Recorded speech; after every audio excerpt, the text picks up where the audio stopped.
Esto es La Entrevista con Raúl Valladares. El mundo está cambiando y por eso te damos los mejores beneficios al contratar tu plan postpago. Claro presenta.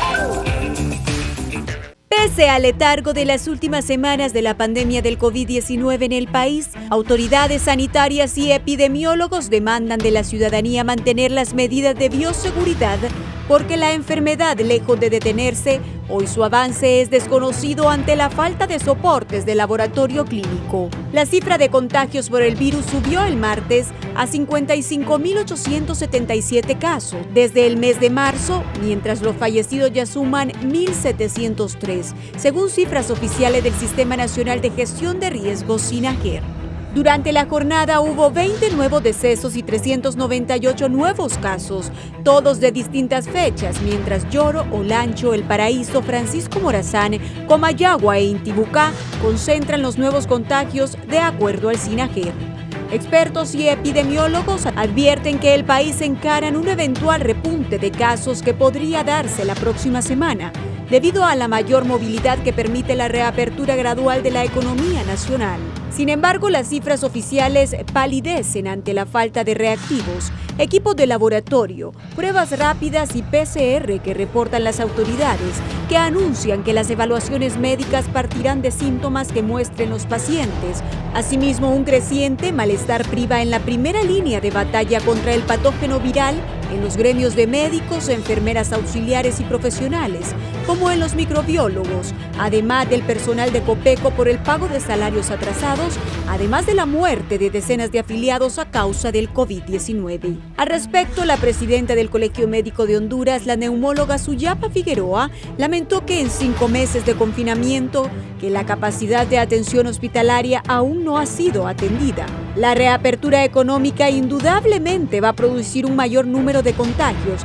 Entre más gente circula, más probabilidades de contagio hay. Advirtió que en las zonas rurales, en donde de alguna manera se había tenido controles, los mismos se irán relajando. Los números de contagio irán aumentando y obviamente todavía los hospitales regionales no están preparados para atender, como no lo están ni en Tegucigalpa ni en San Pedro Sula. Hay que seguir las medidas efectivas para prevenir el contagio, establecer distancias de 2 metros, utilizar mascarilla y la limpieza de manos. Lo que duele es que el fracaso, aparte de la incapacidad manifiesta de quienes han gerenciado la pandemia, es un robo descarado por la oportunidad del latrocinio sin par en nuestro país. Eso es lo deleznable, una abominación y un crimen de lesa humanidad contra el pueblo hondureño, concluyó. El 23 de agosto, el COVID-19 se llevó más de 250,000 personas, 5 millones de contagiados, convirtiendo al continente en el más alto en la tasa de contagio,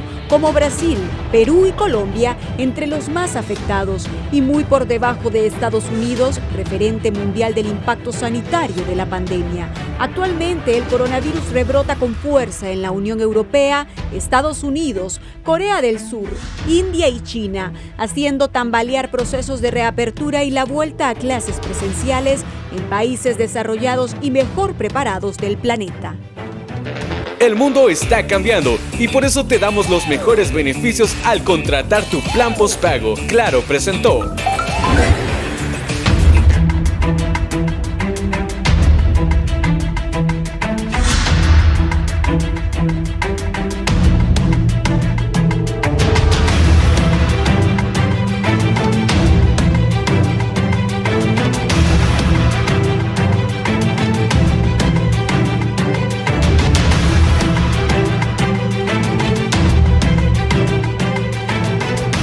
Hola, ¿qué tal están amigos televidentes? Muy buenos días, les saluda Guillermo Paz Manueles, les doy la más cordial bienvenida a este su foro de las mañanas, La Entrevista. Vamos a ver cuántos apostaron, dónde se ubica, dónde sobrevuela el dron de Canal 11.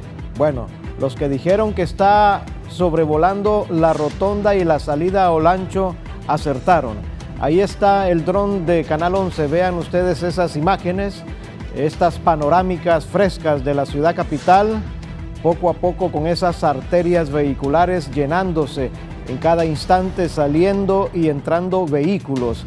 de todas estas colonias que se ubican en la salida a Olancho, que están ahí en esas zonas, y desde luego los que van a dejar mercadería, a dejar producción al vasto departamento de Olancho. Por ahí dicen que Olancho es ancho para entrar, pero angosto para salir.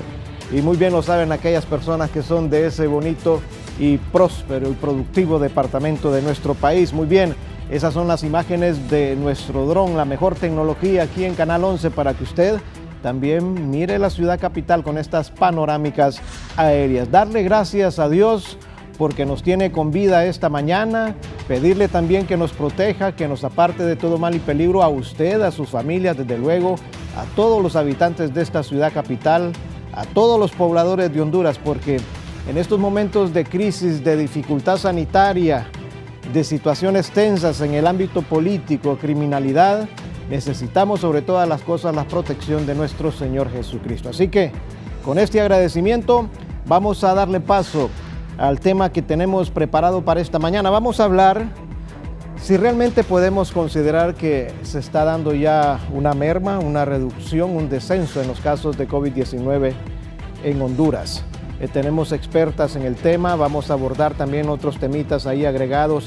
A mí me llama poderosa la atención una situación, hay una estadística que establece que de 7 de cada 10 niños infectados por COVID-19, oigan bien, 7 de cada 10 tienen síntomas que no son visibles, son asintomáticos, los pequeñitos. También hay otro porcentaje que el 30% de casos de coronavirus también obedecen a menores de edad, o sea que la población infantil, ya sean asintomáticos o afectados de forma visible, están también formando parte de la estadística de esta pandemia. Y una situación que se está repitiendo ya en 3 países en Europa, en el viejo mundo, es esto del recontagio del COVID-19. Dicen que después de 4 meses, las personas que han sufrido este mortal virus pierden todas las defensas adquiridas, desde luego, por la biología natural del ser humano, que con las infecciones se generan este tipo de anticuerpos, pero en el caso del COVID, aparentemente, por eso tenemos los expertos esta mañana para que nos saquen de duda, es posible que después de 4 meses, con estos recontagios o estas reinfecciones, como se le dice también, las personas vuelvan a ser sujetas a ser infectadas de nuevo por el coronavirus. Mucha atención, porque si esto es así, estamos en problemas bastante delicados. Muy bien, pero que sean los expertos que nos acompañan esta mañana. Inicialmente les presento a la doctora Roxana Araujo. Ella es epidemióloga, experta en este tema, en temas de enfermedades tropicales y otros agregados más. Doctora, buenos días, ¿cómo está? Gracias por estar con nosotros en la entrevista. Muy buenos días, licenciado Manuel. Es un gusto poder compartir con ustedes, con toda esa audiencia, con la doctora, un tema pues que nos viene ocupando y preocupando hace más de 5 meses y que consideramos que es oportuno, sobre todo en este momento en que los datos tienden a una ligera disminución, y esa percepción pues nos puede hacer caer en errores que ya otros países lo han hecho y que posteriormente pues podemos lamentar habernos confiado. La doctora Roxana Araujo también está con nosotros esta mañana en la entrevista. La doctora Wendy Murillo, viróloga, también experta en este tipo de temas. Doctora, buenos días, gracias por acompañarnos. Muy buenos días a usted, a la doctora Araujo y a toda su teleaudiencia. Un placer estar aquí, como usted bien lo mencionó, tratando de informar a la población cuál es la problemática nacional, la situación nacional, para que podamos estar preparados y seguir contrarrestando esta infección viral. Muy bien, muchas gracias. Muy bien, muchas gracias, doctora Wendy, por estar con nosotros. Doctora Araujo, ¿podemos hablar de un leve descenso? Y esto no será como aquella frase que se puso muy de moda hace un par de años atrás, una falsa percepción que nos puede dejar réditos totalmente negativos, doctora. Bueno, habría que hacer un análisis del muestreo de las pruebas, si el laboratorio de virología ya está funcionando al 100%, porque tengo entendido que días atrás tenían ellos parte del equipo que se les había dañado, del equipo que todavía está con garantías, y que ellos no lo podían mandar a arreglar porque pierden esas garantías. Considero que por el número de procesamientos de muestras, pues sí han avanzado en eso.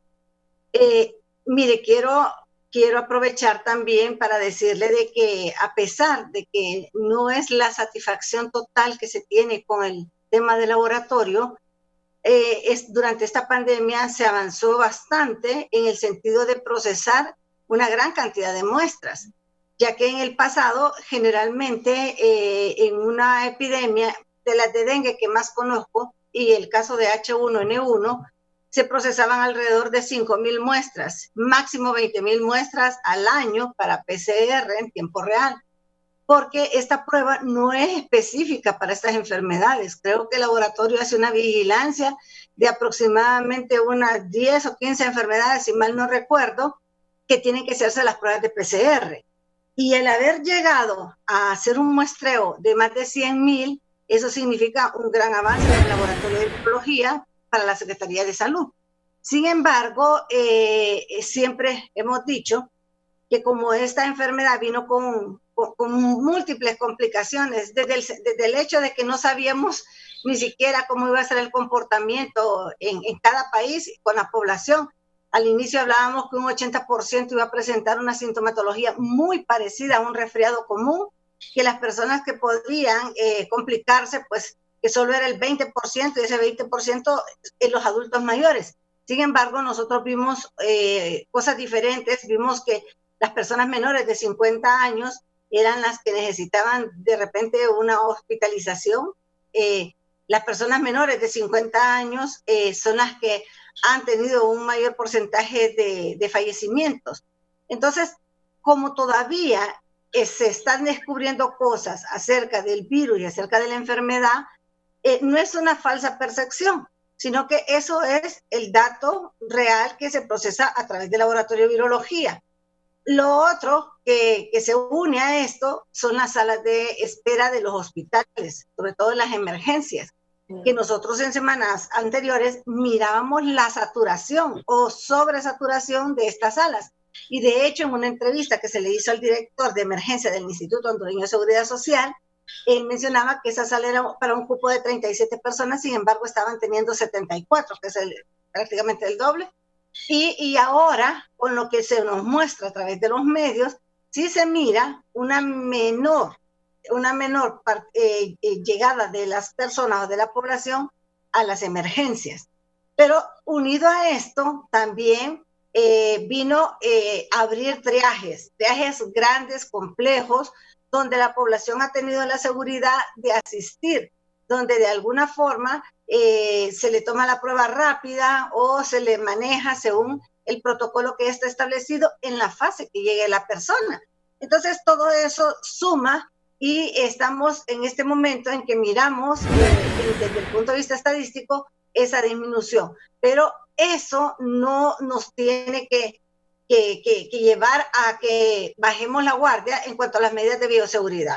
Esta es una enfermedad respiratoria sumamente contagiosa que nadie sabe, pero nadie sabe absolutamente cómo le va a ir al contagiarse, porque cada persona responde de forma diferente ante la agresión del virus a las células. Gracias, doctora. Desde luego no hay que bajar la guardia, ya vamos a entrar en estos detalles.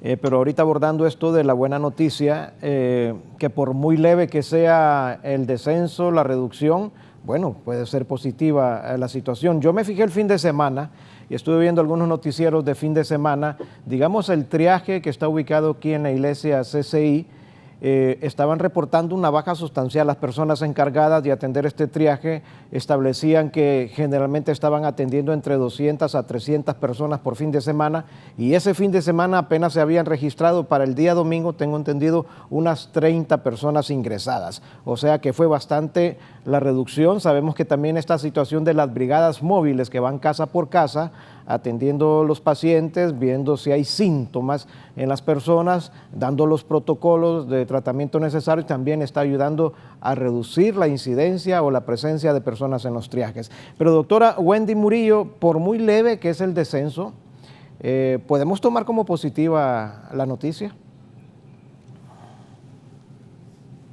Claro, ¿verdad?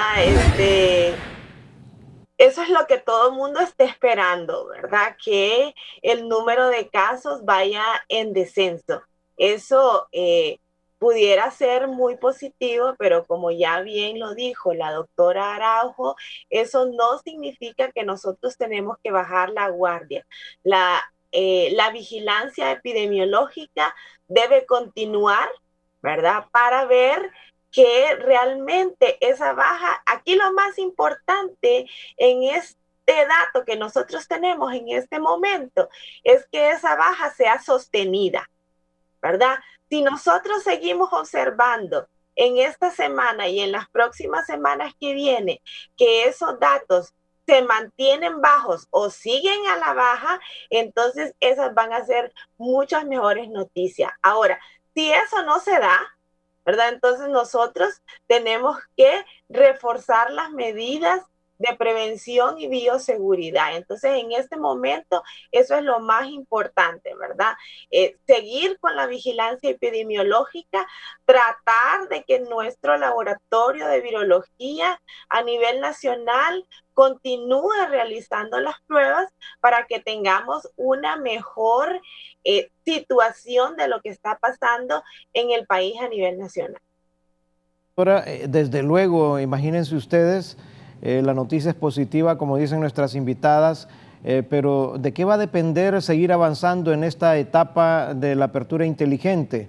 Bueno, va a depender también de nuestro comportamiento, porque las autoridades se reservan el derecho de volver a ordenar el cierre total, volver a retornarnos a todo a la fase 0 del contagio, si hay un remesón de casos. ¿Producto de qué? Producto de que no atendamos las medidas de bioseguridad, de que andemos en las calles como que si nada pasara, sin las mascarillas, sin el gel de manos, sin guardar el distanciamiento social, en francachelas, en reuniones X o Y razones, desde luego. Entonces va a depender de nuestro comportamiento y de la forma responsable que seamos, aunque nos están dando los expertos estas buenas noticias. Doctora Roxana Araujo, ¿qué significa una baja sostenida? Ha dicho la doctora Wendy Murillo. Bueno, la baja sostenida es más llegar a un estado de la meseta de esa curva que nosotros tenemos como una curva epidemiológica. Tenemos un déficit técnico, podría decir yo, en cuanto a ese informe de la curva epidemiológica. Y se los he dicho desde el inicio, se los voy a seguir diciendo, porque desde el punto de vista epidemiológico considero que una curva epidemiológica o una curva epidémica no serviría en este momento más si se tomara en cuenta el inicio de los síntomas. Es decir, aunque a mí me hayan tomado la muestra hace una semana y hoy me la realizan, el día de hoy me ponen a mí como que hoy estoy positiva. Sin embargo, esa prueba que me realizaron, que me tomaron, fue hace una semana. Entonces, para tomar algunas decisiones importantes, las curvas son mejores en tiempo real. Y en tiempo real es cuando está ocurriendo la enfermedad en la persona. Es decir, al inicio de los síntomas, que la persona al llenar la ficha, cuando le llenan la ficha, ahí dice inicio de síntomas. Si es muy difícil hacer eso, pues hacerlo con la fecha de la toma de la muestra. ¿Por qué? Porque de repente hoy se me informa a mí que son 680 casos, por poner un ejemplo. Pero de esos 680 casos, con la mora que ha tenido el laboratorio, por X razón, que han tenido lo complejo que ha sido todo esto de la pandemia, yo no sé de esos 680 cuántos son de las últimas 72 horas. Eso sería más o menos el tiempo real, porque es lo que se nos dijo desde el inicio, que se tardaba tomar el resultado de una muestra de 48 a 72 horas. Sin embargo, eso no se ha logrado en el resto de los municipios y el resto de los departamentos, a excepción de Cortés. Que Cortés, cuando abre su laboratorio, hace, creo yo, un poco más de 2 meses, ellos sacaron toda la mora que tenían pendiente y se actualizaron. Y entonces en Cortés, y que la sede está en San Pedro Sula de este laboratorio, usted tiene sus resultados entre 48 y 72 horas y así llevan esa curva. Sin embargo, nosotros no. Nosotros tenemos todavía ese problema con esa curva nacional porque lo hacemos con el número de muestras que se procesaron ese día, sin saber cuántas fueron de las últimas 72, 48 horas y cuántos fueron de la semana pasada o de hace 2 semanas. Para tomar decisiones, eso sería uno de los cambios que prácticamente desde el inicio lo he manifestado, lleva un poquito de trabajo, pero un epidemiólogo se los puede hacer. Y creo yo que valdría la pena para que nosotros estemos viendo en tiempo real qué es lo que está sucediendo. Si realmente ese descenso es más todavía del que nosotros podríamos esperar, porque si le acumulamos esas pruebas al día que le corresponde, serían menos pruebas para los últimos días. No sé si se entiende, pero se necesita una curva con datos reales como son esos, pero en tiempo real. Muy bien, desde luego, doctora, muy entendible esa situación. Quiero consultarle también a la doctora Wendy Murillo, según su experiencia. Doctora, para que el muestreo sea en tiempo real y estas buenas noticias tengamos la certeza de que están ocurriendo en este día, digamos, miércoles 26 de agosto, o en el día de ayer, para ser más específicos, tiene que haber también una mora reducida casi a cero en la toma de las pruebas a través de los diferentes laboratorios que se están establecidos. Doctora, ¿es así? ¿Tenemos que mejorar esta situación del muestreo? Claro, ¿verdad? Para nosotros poder tener, como bien lo dijo la doctora, una situación real de los casos de coronavirus en nuestro país, necesitamos que el muestreo que se esté realizando en los pacientes, esas muestras se procesen de manera inmediata. Eso es lo mejor. Primero, porque el virus es un virus lábil y puede desaparecer de las muestras en aquellos casos en los que los pacientes no tengan mucho, ¿verdad?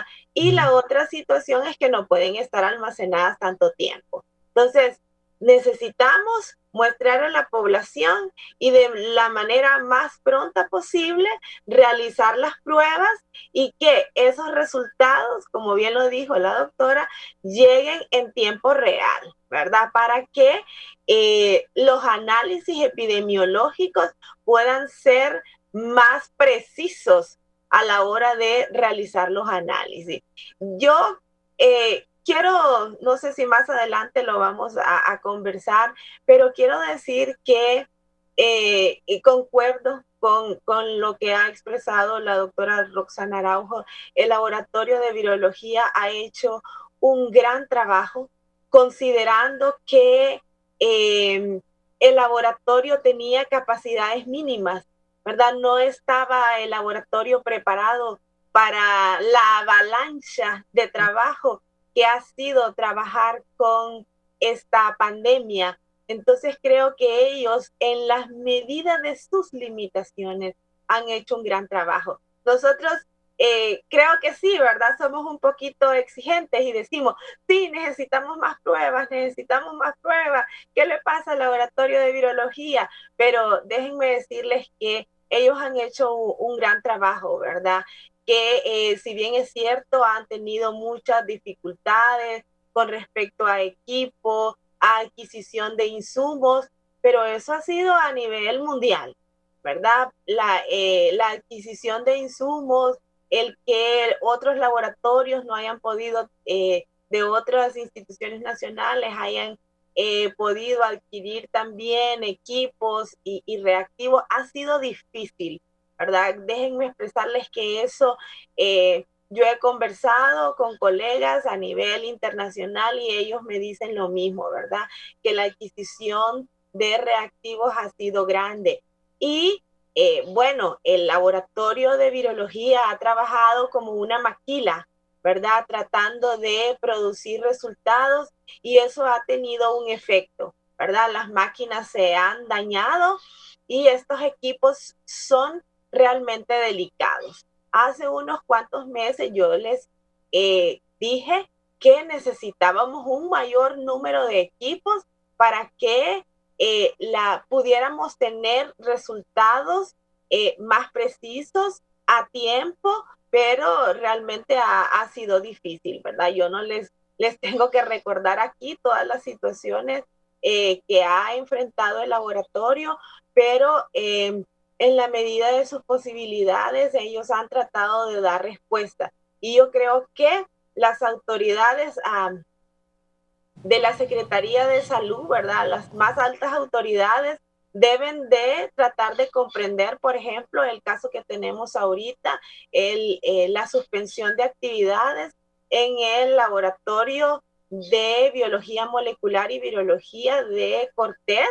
Ellos tienen que atender a esa necesidad porque es la que nos está dando también la mitad de la respuesta en el caso de realización de pruebas de laboratorio.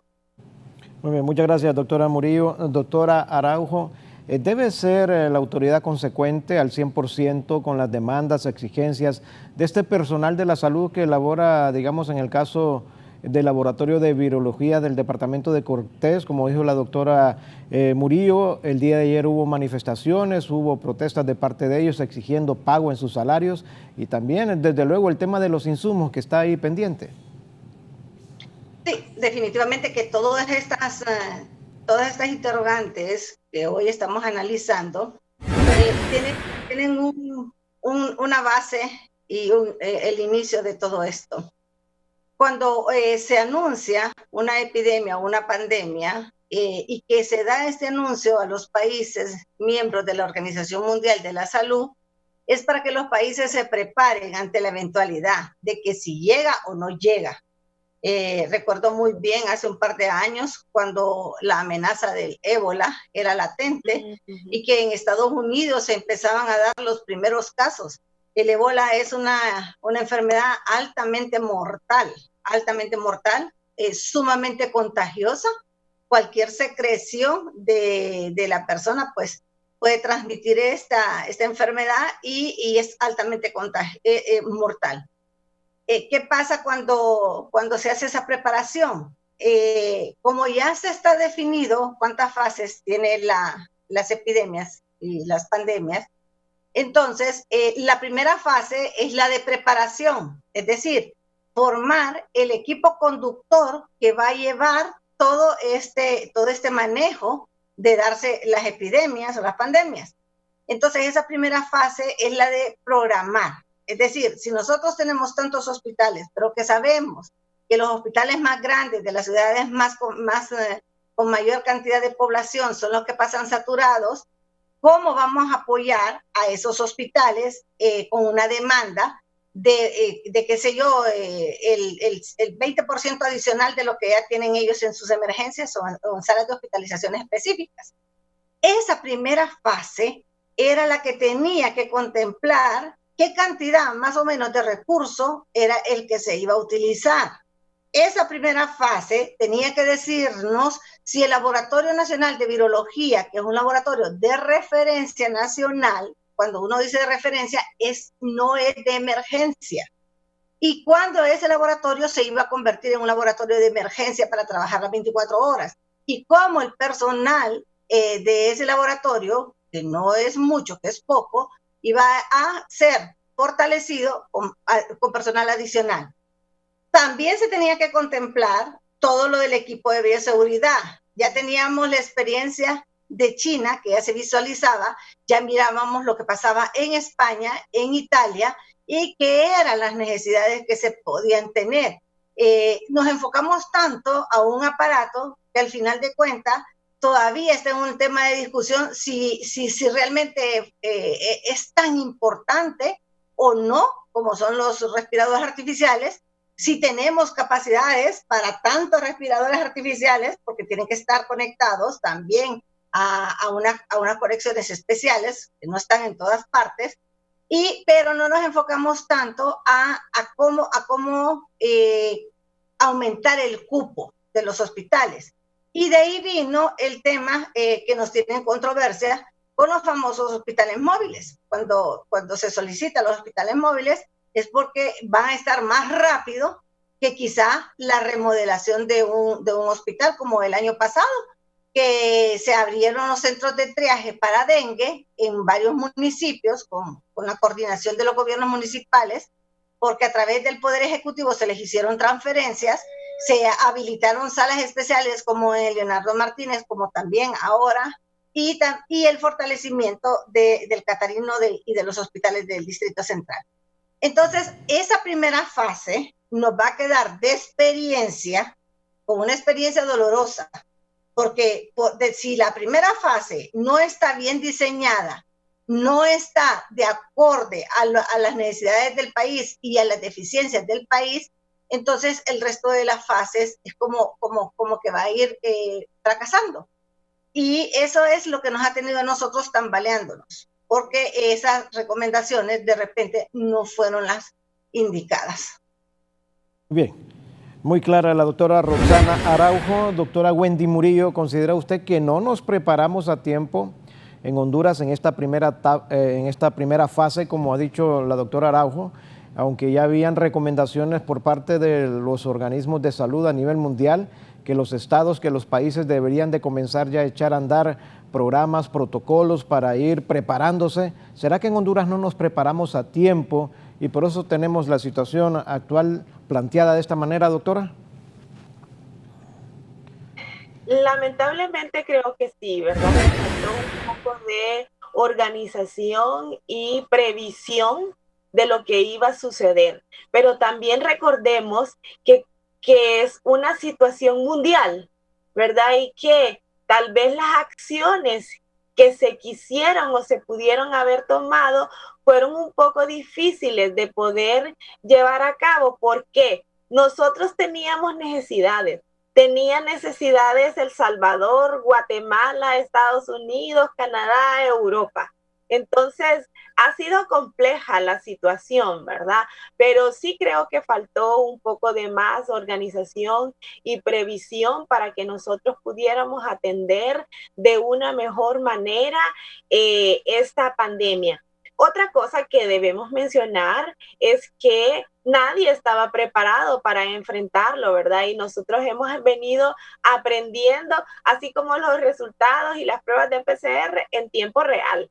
Hemos ido aprendiendo de las situaciones que hemos tenido que enfrentar, ¿verdad? Pero esto nos tiene que dejar una gran experiencia, una gran enseñanza, que nosotros debemos de ser previsores, que debemos estar preparados para todas estas situaciones, ¿verdad? Necesitamos mayores capacitaciones en situaciones de emergencia, en situaciones epidemiológicas tan graves como esta, y también a nivel laboratorial, ¿verdad? Porque eso es lo que yo más conozco, ¿verdad? Entonces, a nivel laboratorial también tenemos que tener esa previsión y esas capacidades para poder enfrentar estas situaciones.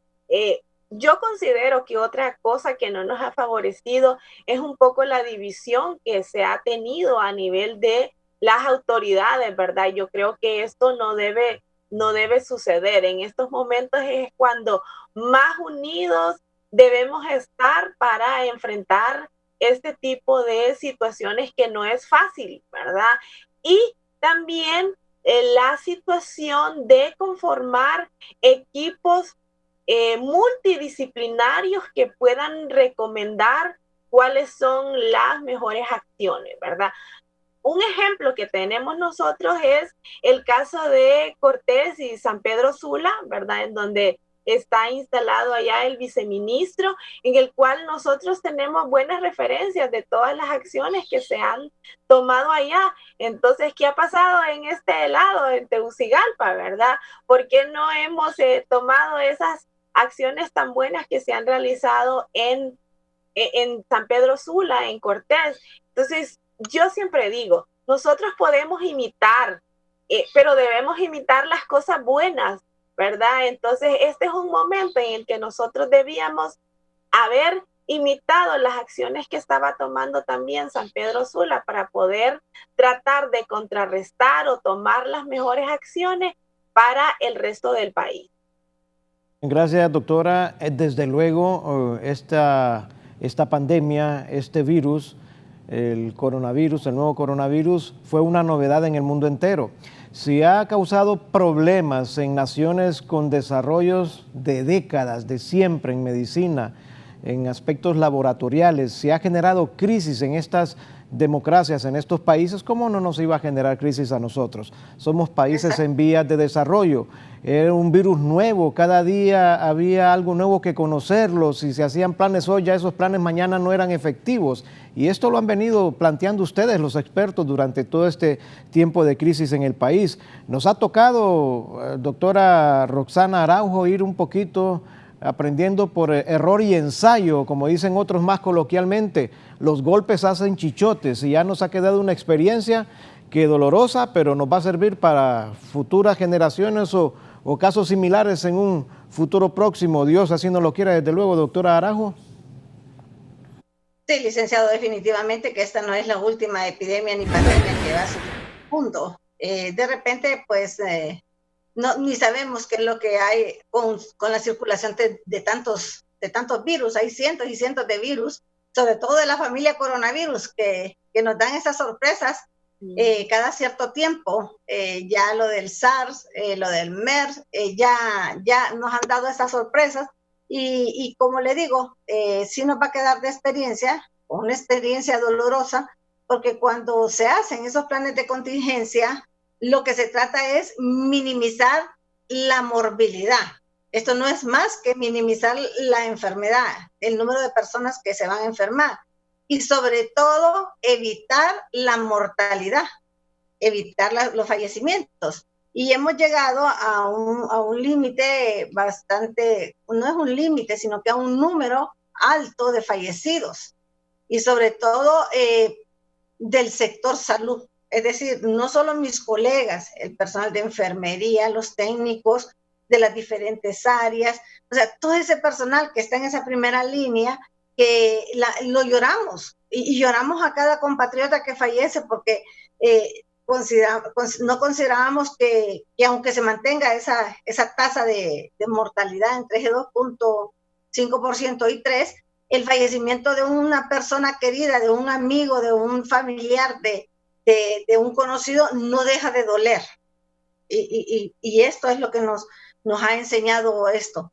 Cuando yo me refería a la primera fase, es porque generalmente las epidemias no le dan tiempo a los países a prepararse, sino que llegan, se instalan y es algo explosivo, sobre todo en enfermedades respiratorias. Sin embargo, esta sí nos dio tiempo a muchos países a prepararnos. Y le voy a decir por qué. Porque desde diciembre empieza el brote en Wuhan. En enero empieza la Organización Panamericana, la Organización Mundial de la Salud a empezar a informar de este brote. Y es en febrero cuando ya España, Italia y otros países europeos empiezan a tener ellos sus brotes epidémicos fulminantes, es decir, agresivos. Y es hasta marzo, el 11 de marzo, que nosotros tenemos el primer caso. Y si mal no recuerdo, el 8 lo tuvo Panamá, el 8 de marzo, Guatemala andaba también como por esa fecha, y el único que se tardó un poco, porque creo que fue el 18 de marzo, fue El Salvador en tener su caso. Entonces, si usted mira que desde que usted está cruzando el océano, hay una epidemia sumamente contagiosa, y donde usted mira las escenas que miraba a través de los medios de comunicación de España y Asia, y al saber que es una enfermedad respiratoria, esa conformación de ese equipo conductor tenía que ser previsor, en el sentido de que, sí, vamos a ocupar equipo de protección. ¿Cuánto vamos a ocupar?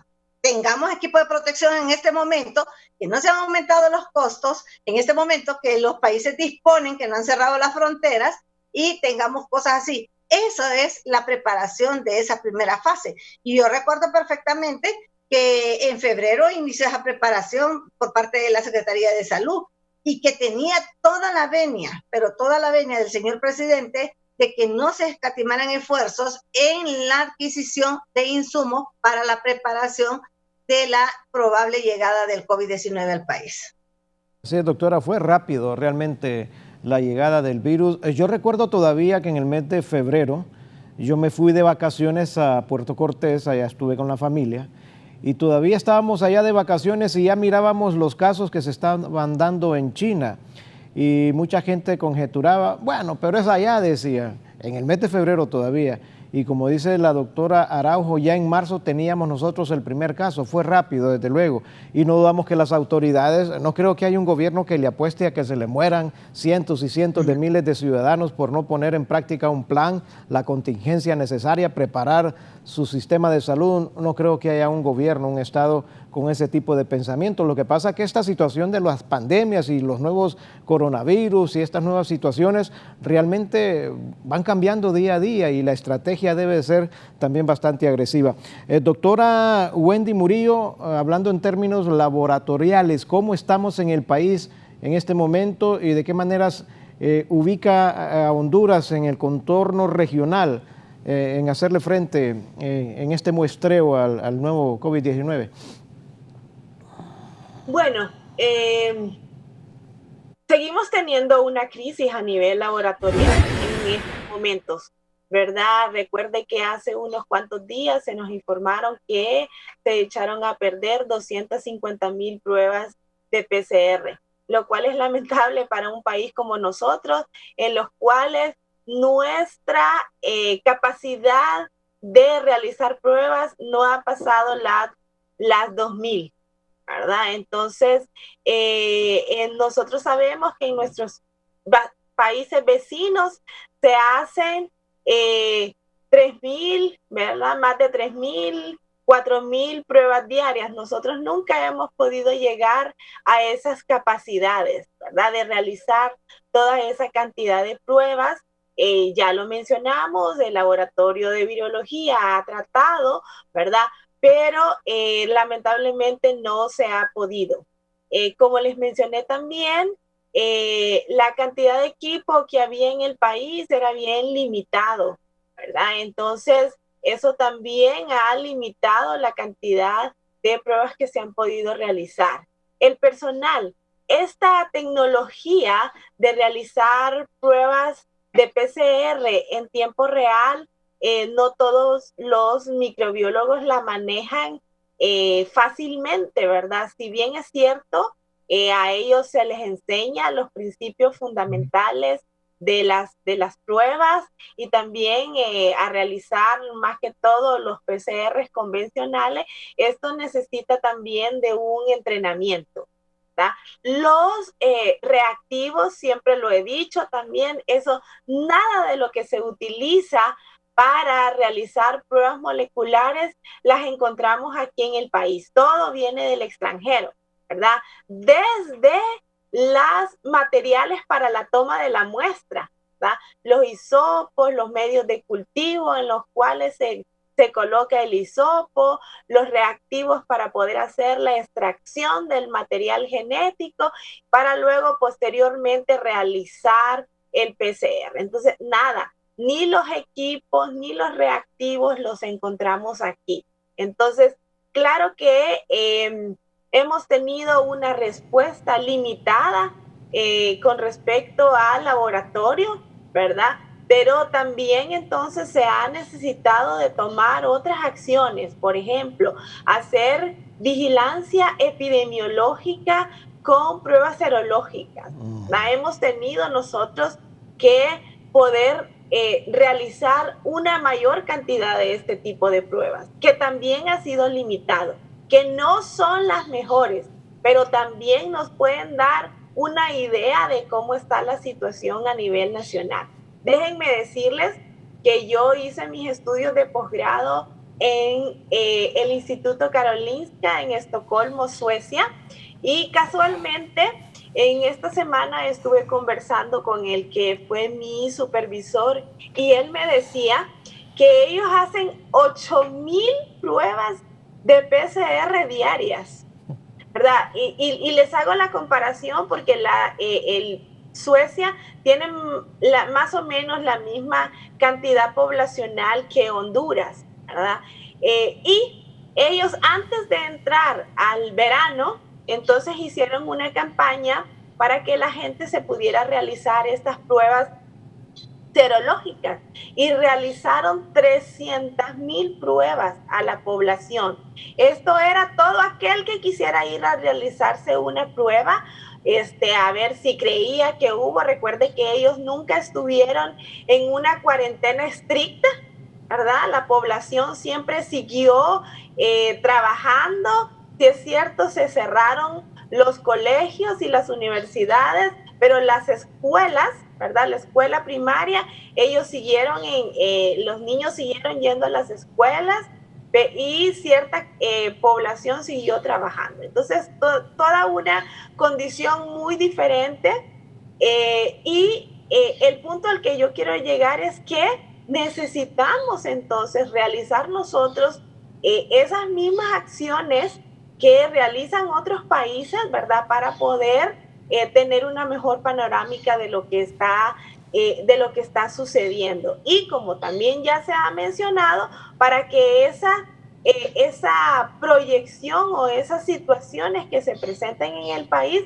sean de manera más concretas y que sean en el tiempo que realmente estén sucediendo. Entonces, sí necesitamos realizar más pruebas. Todavía nuestra capacidad sigue siendo limitada, ¿verdad? Y esperamos que en la medida de lo que en estos momentos sea posible, pues el laboratorio de virología pueda ir solventando todas esas situaciones. Otra cosa importante que les debo de mencionar es que todos estos equipos que se instalan y que se han instalado en el país para poder realizar las pruebas,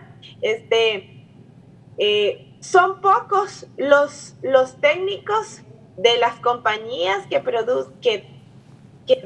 proporcionan estas máquinas que los tenemos en el país, ¿verdad? Y son equipos delicados y que necesitan mantenimiento. Traer a uno de estos expertos en que vengan a realizar el tratamiento preventivo del equipo es caro también, ¿verdad? Es que son muchas las situaciones en las que nosotros no pensamos cuando se habla de laboratorio, solo decimos, sí, queremos más pruebas, pero es todo un contexto el que va atrás de eso, ¿verdad? Entonces, nuevamente, volvemos a que necesitamos ser previsores, planificadores, ¿verdad?, de las situaciones para poder enfrentar de la mejor manera. Entonces, sí, realmente necesitamos hacer más pruebas, pero necesitamos también solventar todas aquellas situaciones que están alrededor. Por eso les mencioné al principio, necesitamos que los microbiólogos de la zona norte, del laboratorio de virología de Cortés, regresen a trabajar, porque es importante que esas pruebas se sigan realizando allá también. Usted ha visto los datos epidemiológicos que están surgiendo en Colón y Atlántida, que van en incremento, ¿verdad? Entonces nosotros también necesitamos ver qué está pasando en esas otras zonas en donde no han habido muchos casos y que están empezando a resurgir y a incrementar. Muy bien, muchas gracias, doctora. Vamos a hacer una pausa comercial. Desde luego, esta situación de los laboratorios es delicada. Los laboratorios de biología molecular, de virología, son sumamente sofisticados, son procesos increíbles. Mucha parte de la población tiene todavía la idea que un laboratorio de esta naturaleza es algo así como el laboratorio que teníamos en los colegios, donde llevábamos las clases de química y farmacia, que estaban en el Meyer, que estaba ahí el mechero y que ahí se combinaban algunas cositas, ¿no? Esta situación es otro mundo, es un trabajo muy delicado con profesionales altamente calificados, son procesos tremendos, no es así nomás, así que desde luego hay que apoyar a esta gente. El Estado tiene que ser sumamente abierto a las inquietudes y darles todos los suministros necesarios, y peor en una crisis de esta naturaleza. Después de la pausa, yo quiero preguntarles a nuestras invitadas de esta mañana si estamos hablando de este leve porcentaje que ha descendido los casos de COVID-19, esta merma baja y esta confianza que se puede generar, no puede acarrear mayores problemas cuando estamos hablando de seguir avanzando en apertura inteligente a una nueva fase, ya con 2 dígitos de personas en las calles, ya cuando ya está aperturado sábado y domingo, vienen más comercios, más negocios. ¿Cuál es el compromiso que debe de prevalecer de parte de la población para no sufrir un recontagio masivo, una explosión de casos nuevamente que obligue, como los dije hace algunos instantes, a las mismas autoridades a volver a cerrar las ciudades y a regresar a la etapa cero de la pandemia?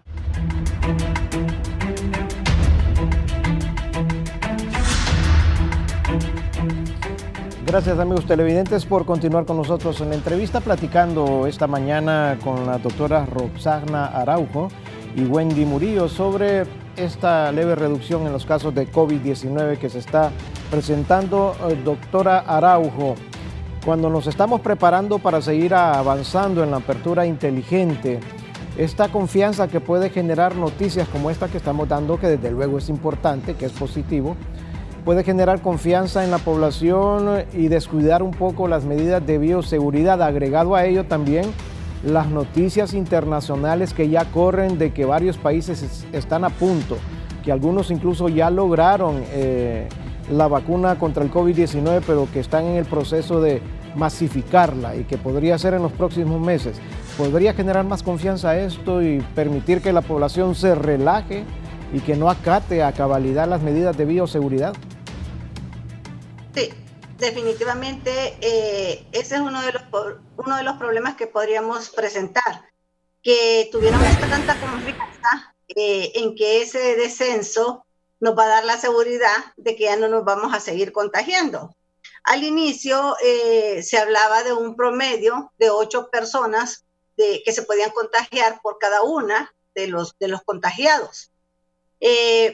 Para que nosotros tuviéramos la seguridad de que realmente vamos a tener una verdadera contención, tendríamos que disminuir de ese número de 8 contagiados por cada persona que tiene el virus a prácticamente 0 o a 1.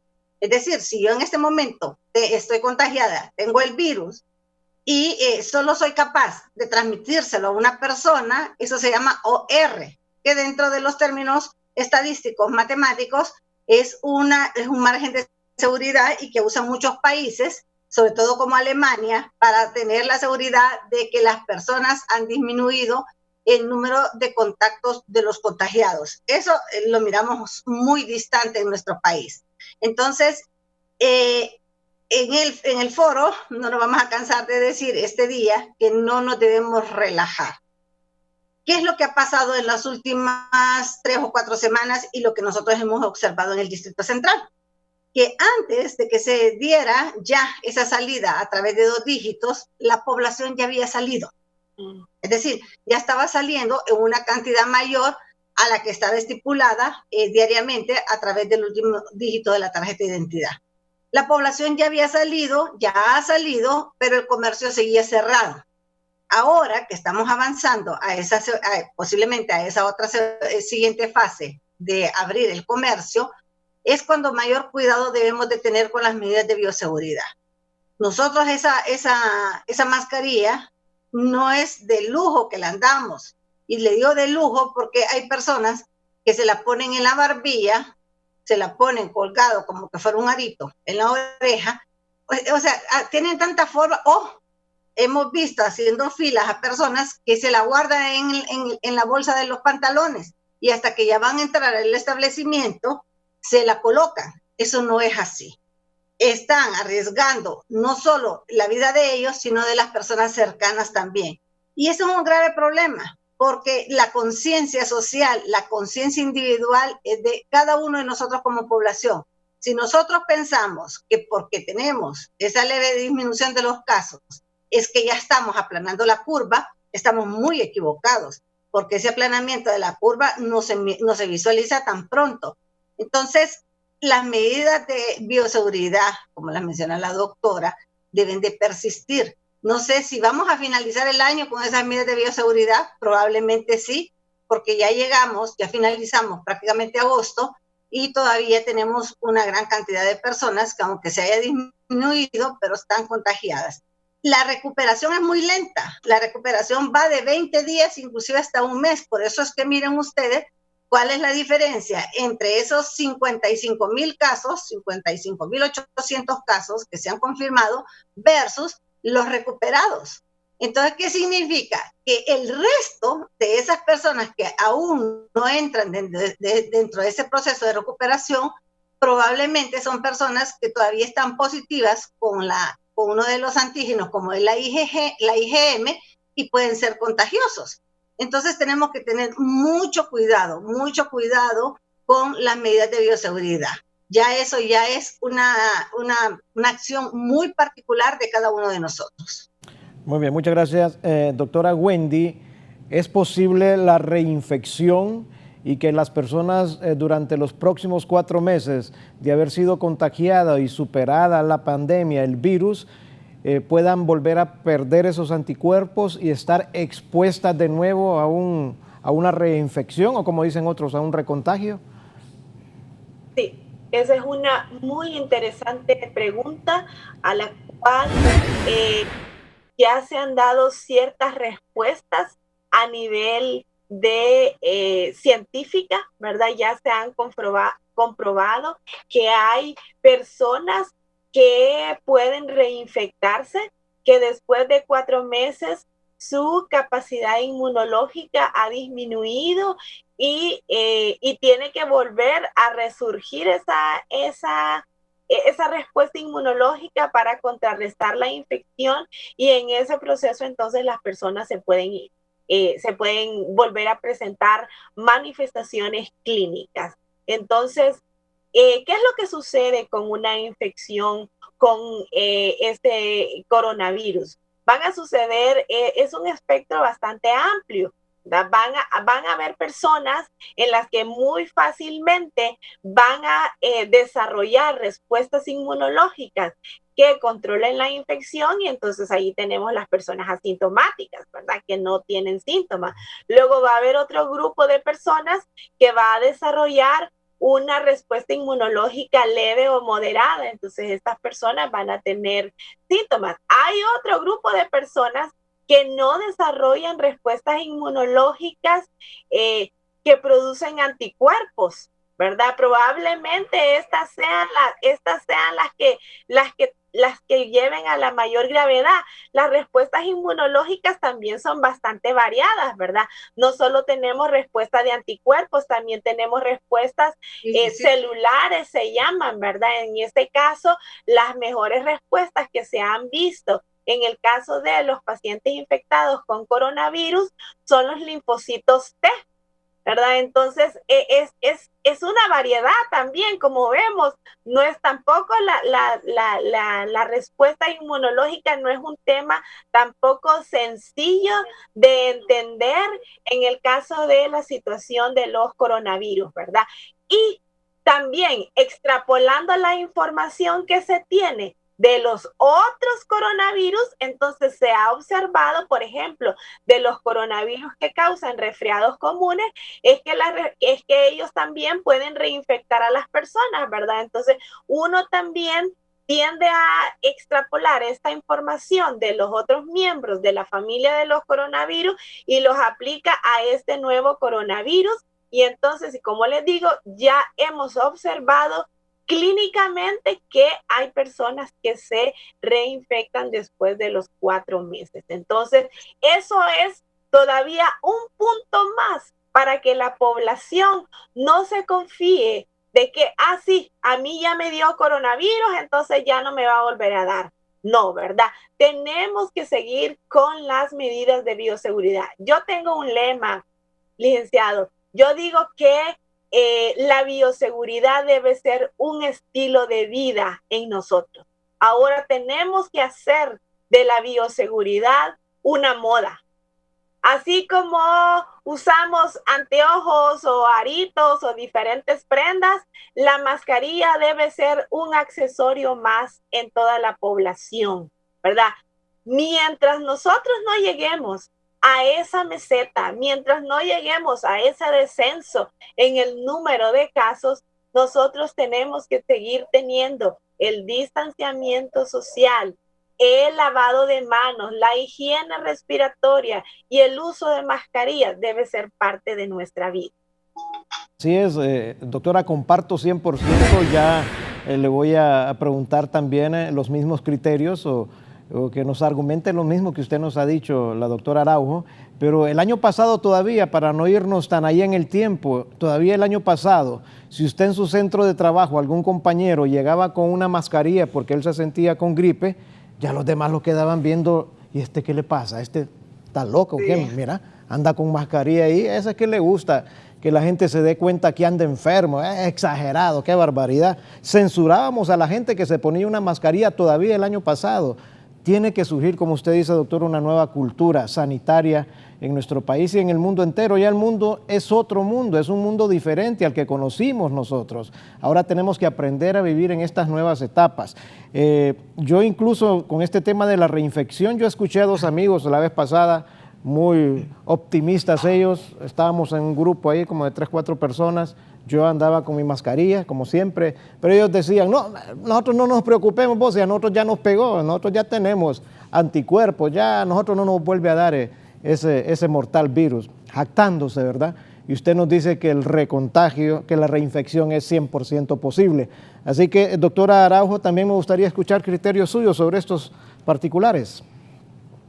De hecho, en ese momento estaba terminando de leer un artículo en español de una prestigiosa universidad donde ellos están todavía haciendo el estudio de evaluación de los pacientes que se han contagiado. Llevan 7 meses en este estudio para medir los niveles y el tiempo de inmunidad. Lo que dice la doctora es sumamente importante. La doctora Murillo ha dicho una cosa importante. Nosotros casi lo que miramos generalmente en los resultados de laboratorio es la formación de anticuerpos. Y esos anticuerpos no es más que la respuesta del organismo ante la agresión viral. Pero si hay una formación de linfocitos T, hay linfocitos B y T que se forman también como una respuesta inmunológica. Pero ¿cuál es la característica tan particular de los linfocitos T?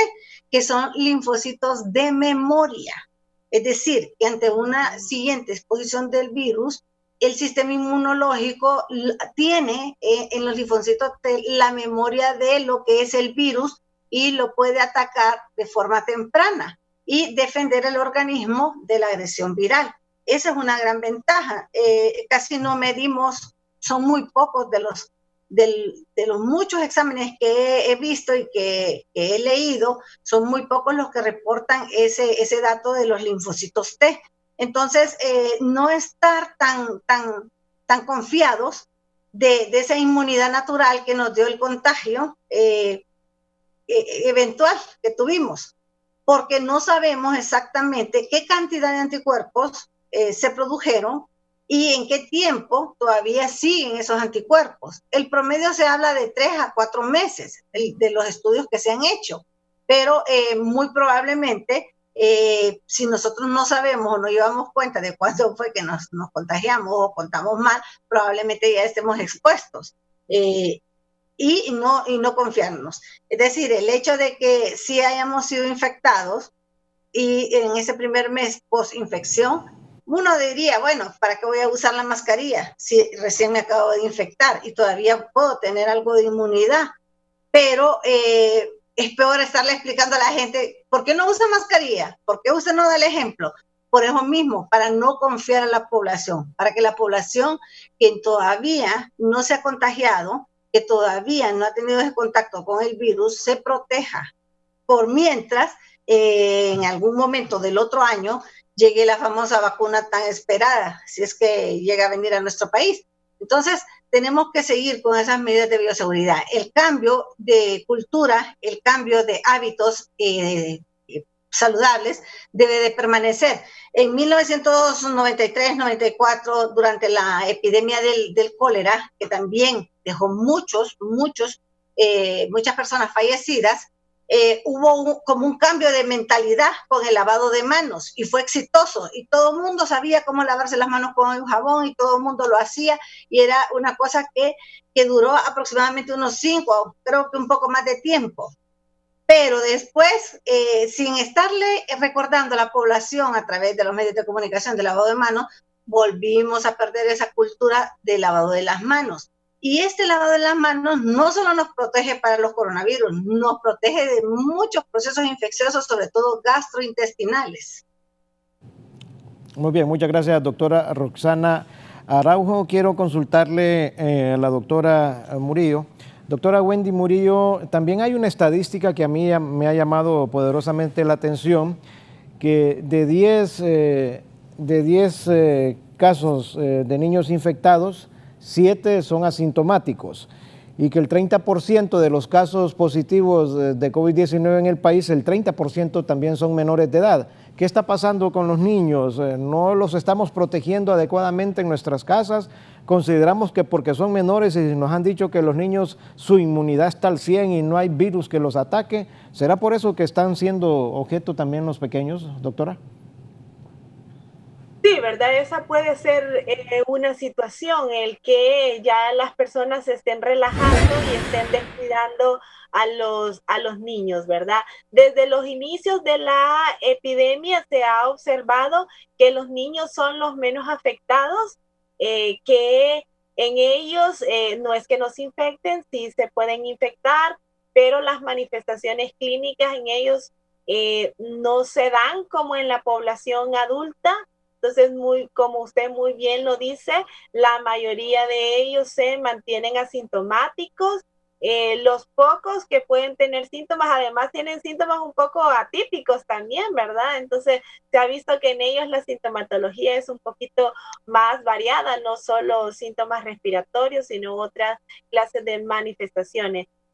Lo que yo podría pensar que está sucediendo en Honduras es que ya los padres están relajando un poco en cuanto al cuidado de los niños, ¿verdad? Creo que ya estamos llegando a ese síndrome de desgaste en el que, si bien es cierto, nosotros muy tempranamente iniciamos con un distanciamiento físico, ¿verdad? Y que empezó, en el cual nosotros vimos que los casos empezaron muy lentos y luego fue tan explosivo que se piensa entonces también que ya estamos llegando a esos puntos en el que la mayoría de la población ya se infectó y ya no se van a seguir infectando, y eso no es correcto, ¿verdad? Todavía nosotros no sabemos con certeza.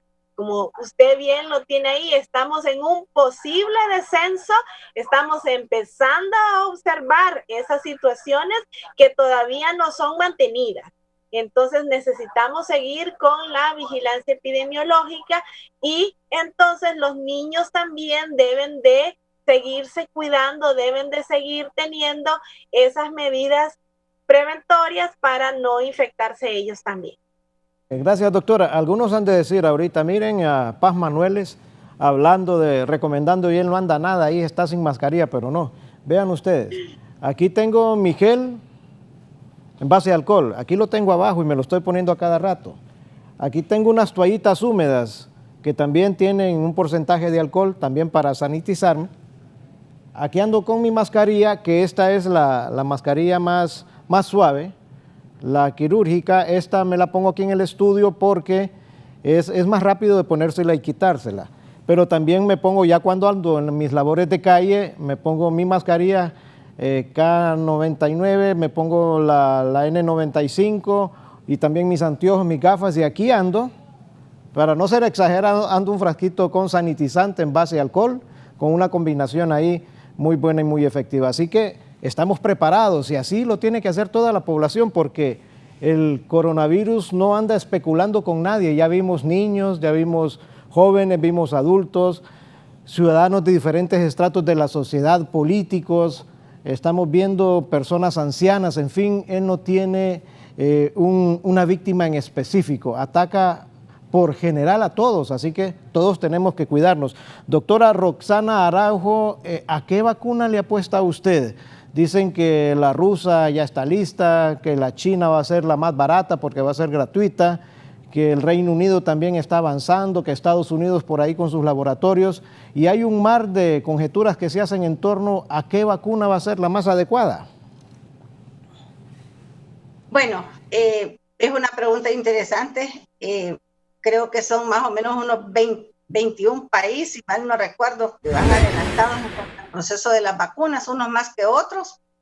La de Rusia, pues habría que ver todo el protocolo que siguieron, porque para esto de las vacunas se sigue un protocolo sumamente estricto para ser aceptado después por la FDA, pero también por la Organización Mundial de la Salud y otra organización que también abarca todo lo que es el tema de las vacunas.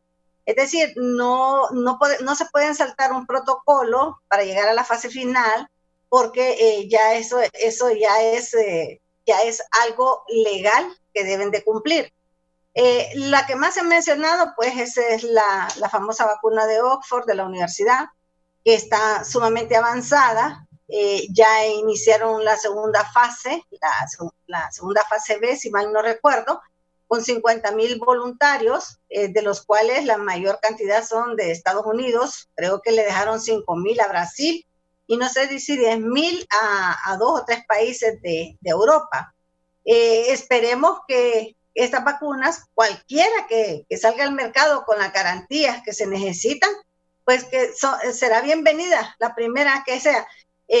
Como países en vías de desarrollo o del tercer mundo, hay una alianza entre los países para poder garantizar, y a una agrupación de nuestros países, para poder garantizar la adquisición de estas vacunas a un precio más bajo que el resto de los países industrializados. Y eso, pues ya hubo un documento que firmó el presidente de la República, comprometiéndose a tener ese presupuesto para cuando salga una de esas vacunas. Y esto es importante, esto es sumamente importante, porque así lo hemos hecho con el resto de las vacunas, que son, creo, si mal no recuerdo, 24 enfermedades que se previenen a través de la vacunación, y que dentro de esas tenemos la famosa H1N1 y la de influenza, que son virus respiratorios y que de alguna forma también pues han venido a beneficiar a la población, en el sentido de que no es que no le va a dar la enfermedad, pero si la enfermedad le da, como usted está inmunizado, ya su cuerpo tiene anticuerpos, forma anticuerpos que lo protegen ante una siguiente exposición. Esperemos que eso avance. Con respecto a una observación suya y en el estudio, si usted está solo y la persona que está con la cámara está a 1,5 metros o 2 metros de distancia, no es necesario que usted use una mascarilla, porque usted está protegiendo ese distanciamiento. Es decir, usted lo puede hacer. El problema es cuando ese acercamiento es muy cercano, y es inevitable por el tamaño de los estudios a veces. Entonces ahí sí se hace forzosamente el uso de la mascarilla. Y la otra cosa es que para que usted tenga una mejor protección de sus mascarillas al momento de quitársela, para poder conservarla y que no se le vaya a contaminar con otras cosas o con otros microorganismos, usted puede andar una bolsita de esas, no voy a decir el nombre para no darle el comercio, pero pueden dar una bolsita e introducirla, y usted va a tener la seguridad de que ahí no se le va a contaminar con otra cosa. Yo recuerdo, doctora, que varias veces que yo la entrevisté en mis labores de campo, buscando la noticia, usted me miraba llegar siempre con guantes, y usted me decía: Guillermo, por favor, no use guantes, usted no sabe que más bien anda más el virus en esos guantes que sin guantes. Doctora, ¿por qué? Y usted me daba las explicaciones, al fin lo entendí. Hoy ya no uso guantes, pero mucha gente se ha quedado también con esta costumbre, no sé, se sienten más protegidos, no sé qué será, pero ¿qué recomienda usted en torno al uso de los guantes? En el caso de la profesión de ustedes, es sumamente importante que entiendan que el uso del guante sí los protege, pero ¿qué significa? Que con cada persona que usted va a entrevistar, usted se tiene que cambiar ese guante. No es que usted me va a entrevistar en este momento a mí y va a andar toda la jornada de trabajo con el mismo par de guantes, y que usted va a andar el alcohol gel y se lo va a poner, y el alcohol gel le va a desinfectar el guante. No, eso es una falsa percepción. Y en esa falsa percepción, usted se lleva la mano a la cara, cerca de la boca, cerca de la nariz, cerca de los ojos, y usted no sabe si sus guantes están contaminados o no. Entonces, es mejor y preferiblemente que anden sin los guantes y que anden el alcohol gel y que lo usen de manera frecuente. Eso da mayor seguridad. Muy bien, gracias doctora. No, si yo los guantes me los quitaba amarillitos ya, pero era del cloro y del alcohol que yo me ponía, pero ya no los uso, doctora, esa recomendación, como dicen, ya la acepté, ya no uso guantes, mejor prefiero andar con mi sanitizante y con mi gel de manos, andar en las mascarillas, en fin, mi camisa manga larga, gorra. Usted me ve en la calle y realmente no me conoce porque andamos protegidos y así hay que andar. Doctora Wendy Murillo, también con este tema de las vacunas, ¿cómo ve usted el avance que está teniendo cada uno de los países? Y si usted considera, o ya lo está haciendo, usted ya lo ha advertido, si el gobierno ya está comenzando a definir un proceso, un protocolo, para que una vez estén listas las vacunas, poder hacer una distribución correcta, equitativa entre la población que más lo necesita. Sí, claro, en este tema creemos que las vacunas han venido a estar en un tiempo récord, ¿verdad? Creo que la población científica, en vista de la pandemia, ¿verdad? Y todo lo que ha conllevado, han tratado de que nosotros como población mundial, me refiero, ¿verdad? Podamos tener una vacuna que sea lo suficientemente efectiva, ¿verdad? Y que no vaya a causar daño a la población. Entonces, sí se ha avanzado grandemente, ¿verdad? Creo que hay equipos muy buenos de desarrollo de vacunas que están trabajando en ellas. Ya sabemos que hay muchas, ¿verdad? Esperemos que las que están en las fases finales puedan tener buenos resultados. Y bueno, a raíz de que hay varios prototipos de vacunas que ya están en etapas avanzadas, analizándose ya en grandes cantidades de humanos, entonces sí considero que el gobierno está tomando ya las acciones y las medidas correspondientes para poder adquirir este tipo de compuestos y también un plan estratégico a quién se les va a aplicar, ¿verdad? Porque sabemos que obviamente no toda la población va a poder ser vacunada, ¿verdad? Y que hay que darle prioridad, por ejemplo, a las personas de mayor riesgo en este caso, ¿verdad? Que son las personas que van a desarrollar las sintomatologías más graves. Yo creo que sí, ya se está trabajando en ello, ¿verdad? En este momento ya no podemos esperar una mala planificación en ese sentido, ¿verdad? Porque todavía las vacunas no están totalmente listas, todavía están en sus fases terminales de ensayo, entonces nos ha permitido, y como ya lo hemos mencionado, las experiencias de planificación tienen que ir en estos momentos en el que todavía tenemos la oportunidad de hacerlo. Y ya se está hablando en ese sentido, ¿verdad? De cómo va a ser la aplicación de una vez que se tengan las vacunas eficientemente comprobadas. Muy bien, gracias doctora. Doctora Araujo, también la misma consulta para usted. ¿Es necesario un protocolo previo, planificado?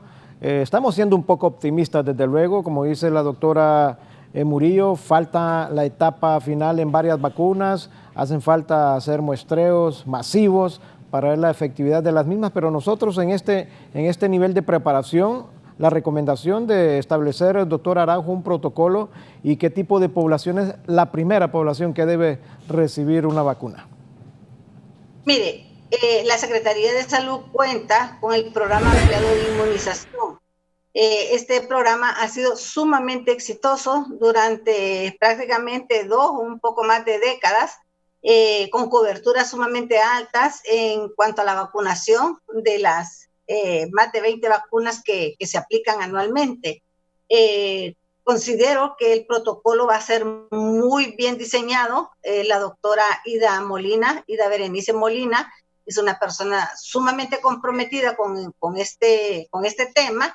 Además, ella cuenta también con un grupo de asesores, tanto médicos especialistas en pediatría como médicos internistas, que pueden hacer un trabajo excepcional en cuanto a esto. Ya la selección de la población, pues considero yo que se va a seleccionar la población que es más vulnerable, y siempre ha sido pues los niños menores de 5 años, los adultos mayores, los trabajadores de la salud y algunos otros tipos de trabajos en el cual se tenga un riesgo de un contagio. El hecho de la profesión de los periodistas, yo la consideraría, al igual que otras, porque están en constante contacto con la población, sobre todo los que cubren el tema de salud, que tienen que ir a los hospitales, tienen que ir a los centros de salud, pero considero que sí va a ser un buen protocolo, está en buenas manos. El programa ampliado de inmunización ha sido uno de los programas más exitosos de la Secretaría de Salud, que sigue siendo exitoso y que consideramos pues que sí, que va a tener ese gran avance. Roxana Araujo y doctora Wendy Murillo, vamos a hacer una breve pausa comercial. Cuando regresemos vamos a tener las conclusiones, recomendaciones de ustedes sobre el tema que estamos abordando esta mañana y desde luego insistirle a la población que aunque le estamos dando noticias positivas con la vacuna, con esta reducción leve en los casos de COVID no significa que ya estamos fuera de peligro, como ha dicho muy bien la doctora Roxana Araujo. El aplanamiento de la curva no está próximo todavía, así que no se confíe que ese aplanamiento todavía no está visible, no está a la vuelta de la esquina. Todavía estamos en niveles críticos de pandemia en el país y hay que seguir insistiendo con las medidas de bioseguridad. Gracias amigos televidentes por continuar con nosotros en la entrevista. Estamos ya en la etapa de conclusiones y recomendaciones. Inicialmente con la doctora Wendy Murillo, viróloga. Doctora, sus recomendaciones, sus conclusiones, algo que se nos haya quedado, como dicen ahí, en el tintero del debate de esta mañana. Bueno, yo creo que hemos discutido ampliamente, ¿verdad? 3 puntos muy importantes. La realización de pruebas para el monitoreo de la pandemia, la situación de las vacunas y el descenso en el número de casos. Yo quiero decirle a la población que nos escucha, ¿verdad?, que estamos tal vez a las puertas de empezar una disminución en el número de casos, que todavía no lo sabemos, ¿verdad? No lo sabemos porque necesitamos todavía seguir evaluando el número de casos que están surgiendo en estos días, ¿verdad? Que estamos probablemente previos a continuar con la siguiente fase de la reapertura económica y laboral, que es tan necesaria también, ¿verdad? No hemos tocado este tema en esta mañana, pero también es una crisis que nosotros estamos enfrentando como país y que debido a eso, entonces de una manera escalonada y progresiva se necesita reactivar la economía, pero para eso entonces estamos nosotros hoy en esta mañana analizando estos datos y hacer recomendaciones a la población. ¿Y qué le recomendamos entonces? Que no se confíe, que por favor haga de las medidas de bioseguridad un estilo de vida, utilícelas, hágalo por su bien, por el bien de su familia, que eventualmente cuando realmente estemos en un descenso o en la meseta en el número de casos, la Secretaría de Salud y los entes correspondientes les irán informando, ¿verdad?, de cómo está la situación. Entonces necesitamos ser nosotros también responsables, necesitamos responsabilidad individual. También necesitamos, ¿verdad?, las medidas de acción que debe de tomar nuestros gobernantes, nuestros dirigentes, pero nosotros también tenemos que tener esa responsabilidad individual. Mientras no se nos confirme que estamos en una meseta, mientras no se nos confirme que el número de casos va en descenso, entonces necesitamos continuar con las medidas de bioseguridad. Muy bien, muchas gracias, doctora Wendy Murillo. Gracias por acompañarnos esta mañana. Doctora Roxana Araujo, sus conclusiones y sus recomendaciones, por favor, doctora. Bueno, agradecerle, licenciado, el haberme invitado, el haber compartido con la doctora Wendy Murillo, una persona con una amplia experiencia en el tema de laboratorio, sin duda alguna, y de quien tenemos que aprender más aún. Podríamos decir que es una escuela la que nos ha dejado este tema de la COVID-19, en el sentido de que nada está escrito todavía, esto falta mucho por investigar. Podemos decir que esas 500 autopsias que hicieron en Italia abrieron el mundo científico en cuanto al comportamiento de la enfermedad, en el sentido de que pensábamos que solo era el problema de la neumonía, el problema respiratorio. Sin embargo, venía acompañado de un proceso de coagulación intravascular diseminada, de un proceso inflamatorio inclusive generalizado, donde vimos que medicamentos y fármacos tan comunes como la dexametasona hacen un bien extraordinario al ser aplicados de manera correcta y en el momento oportuno. Tenemos que seguir aprendiendo a la población, no podemos decirle que se relaje en ningún momento. Las pruebas de laboratorio que se han hecho pues son las capacidades que se han desarrollado. Como vuelvo y repito, no podemos dejar de desconocer ese avance que se ha tenido. Si en el pasado solo se procesaban 5.000 pruebas para una determinada enfermedad en todo un año, y que en estos 5 meses se hayan hecho o se hayan realizado más de 100.000 pruebas de PCR para una enfermedad específica como es el COVID-19, pues eso es bien. Los muestreos a través de las pruebas rápidas continúan, las brigadas han llegado casa a casa, que eso también son de los puntos positivos que podemos mencionar. El haber abierto los triajes descongestionó las emergencias y la población ha tenido confianza en la atención de los triajes. ¿Falta mucho todavía? Sí falta, pero esperemos que con el acompañamiento y el entendimiento de cada uno de nosotros en que la economía se tiene que ir abriendo gradualmente, porque somos un país en pobreza y en pobreza extrema, y que ya son más de 400.000 o 600.000 personas que han quedado suspendidas de su trabajo y que no saben si van a regresar o no, y el cierre de muchas empresas que se han dado ya en estos días, creo que nos hace a nosotros ser solidarios, y ser solidarios con los que no tienen trabajo, ser solidarios con los que no tienen comida, ser solidarios con el que trabaja día a día.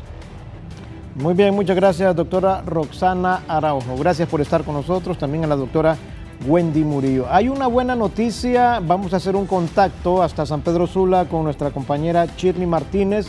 Los microbiólogos que estaban en las últimas horas en acciones de protesta exigiendo mejores condiciones de salario ya están incorporados a sus labores, al laboratorio de microbiología de la zona norte de nuestro país y las diferentes etapas de estos procesos para hacer las pruebas respectivas. Shirley Martínez, con usted, buenos días. ¿Qué nos puede confirmar en torno a esta buena noticia también?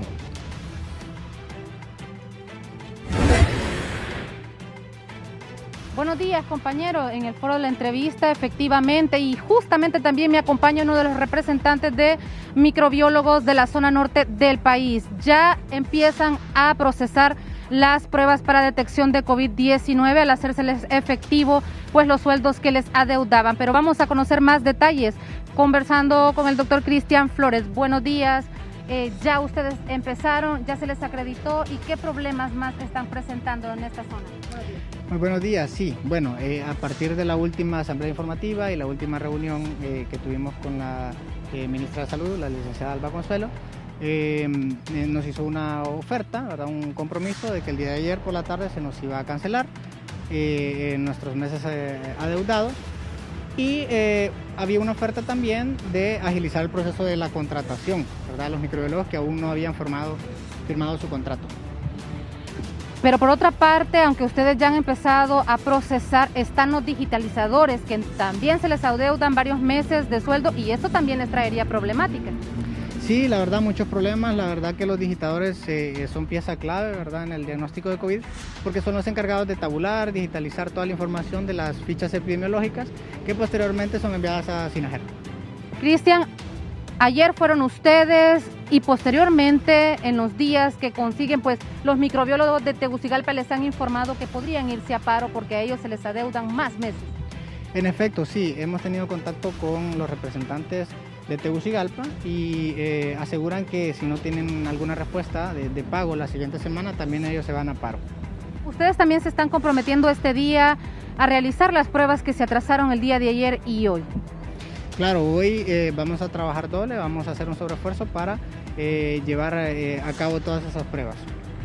Bien, hemos escuchado a Cristian Flores, representante de los microbiólogos de la zona norte, con respecto a que ya iniciaron a realizar estas pruebas PCR en el laboratorio de virología para detección de COVID-19. Eso es lo que le podemos informar desde la ciudad industrial. Retornamos con ustedes.